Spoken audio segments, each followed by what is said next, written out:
Hi everyone! Lumabas po pala kami ng pamangkin ko dahil bibili po kami ng pork. Ground pork po yung bibilihin ko dahil magluluto po ako ng lumpia. Lumpiang gulay po siya, nahaluan ko lang ng konting pork. Dito ka na.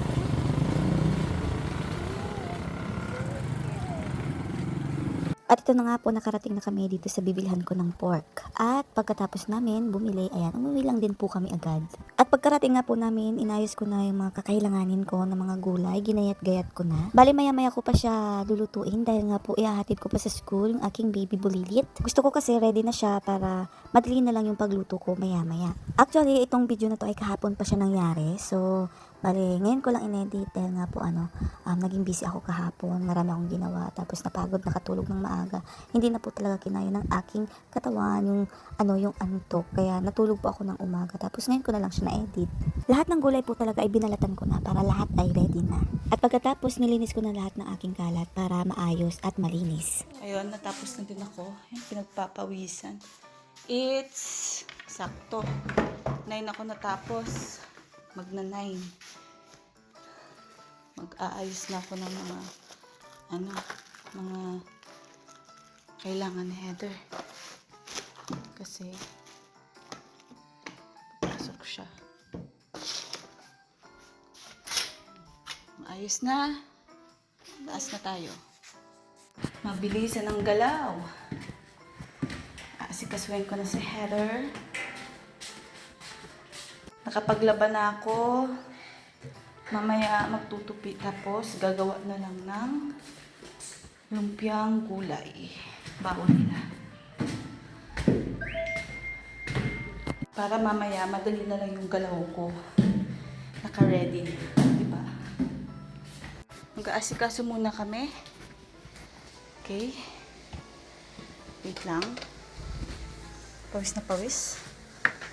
At pagkatapos nga po namin mag-ayos, ayan, nakaalis na po kami at narito na po kami sa school. Hindi na po pala ako umaalis sa school, hinihintay ko na po siya hanggang mag-uwian para hindi na ako pabalik-balik pa. Tapos habang hinihintay ko siya, ito naman sila Ate Ilon ay tapos na, magla-lunch na sila. So, nakikita ko pa din ako makain sila sa school. Ngayon, nakauwi na kami.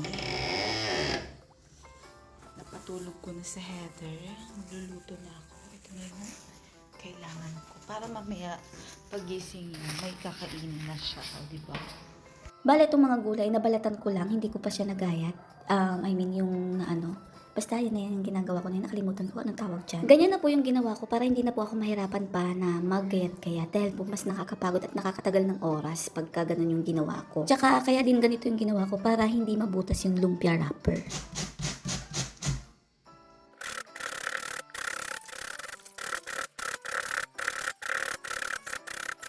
Ha?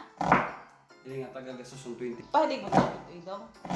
Ang alam talaga ang nuggets ninda. Ninda, bakutong bakal na chicken, tapos gigibuhan talaga. Ginagawan mo kasi.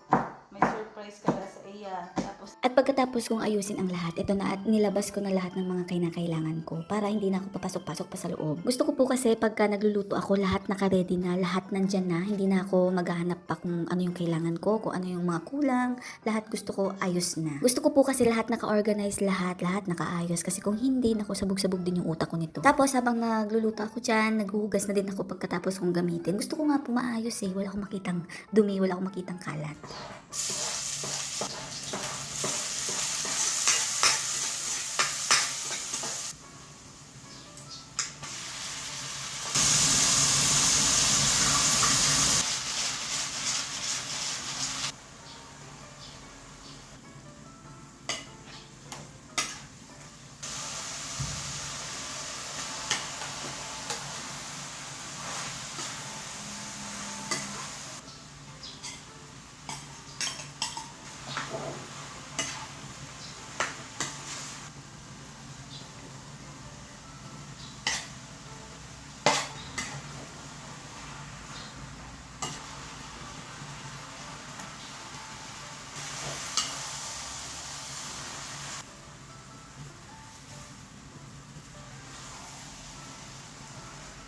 Sa sobrang paborito ito ng mga bata at ng mga kapatid ko, napaka-basic na lang to sa akin itong ginagawa kong lumpia na to. Dahil nga po, sa ulo ko na yung mga kinakailangan ko, kahit nga hindi ko nalasaan, alam ko na masarap. Kaya ko po nasabi na masarap na dahil yung mga ginamit ko pong gulay dyan ay talagang may aroma na talaga siya. Kumbaga, magdadagdag na lang ako ng konting lasa, tapos konting mga sangkap para sumarap palalo. At yan, natapos na ako sa pagluluto at magbabalot na ako. Hindi ko na kinunan yung pagbabalot ko kasi hahaba pa tong video na to. Tapos, nalobat pa yung dalawang phone ko kaya hindi ko na po nakunan yung kumain kami ng lumpia. So, pataas na po kami nito dahil matutulog na po kami at gagawa kami ng mga assignment nila. Konti lang naman po yung assignment nila. Si Ate Yumi nga nakahiga pa. Tapos, itong dalawang batang katabi ko, wala naman po silang assignment kaya pinayagan ko na gumamit ng tablet. So, yun lang for today's video. Thank you for watching. Bye!